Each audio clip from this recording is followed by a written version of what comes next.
South Korea or Japan? Who really dominates Asia's tech and export battle? You think you know the answer? Think again. Because the truth is shocking, and it's changing the global economy quietly.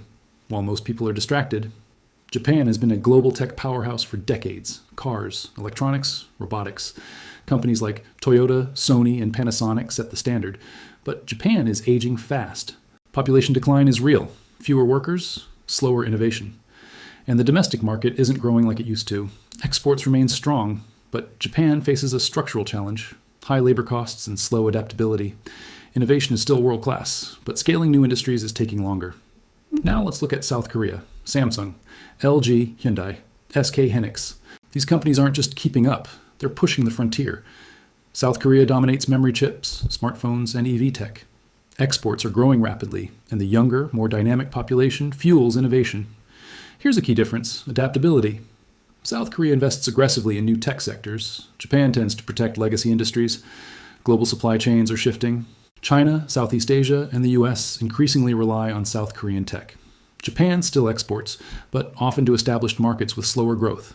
And here's a critical point: national strategy. South Korea aligns government policy, education, and private sector investment toward tech leadership.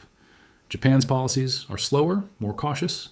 Then there's geopolitics. South Korea leverages trade agreements, tech partnerships, and global demand for semiconductors.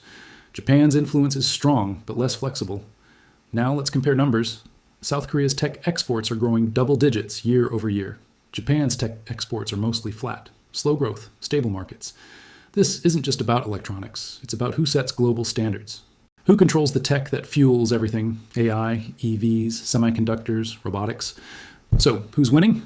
Japan still has legacy strength, global reputation, and decades of experience. South Korea has momentum, innovation, young talent, aggressive export growth, and the agility to take over new markets faster than Japan. The real takeaway? This race isn't over. But the next decade will favor speed, adaptability, and youth, all points in South Korea's corner.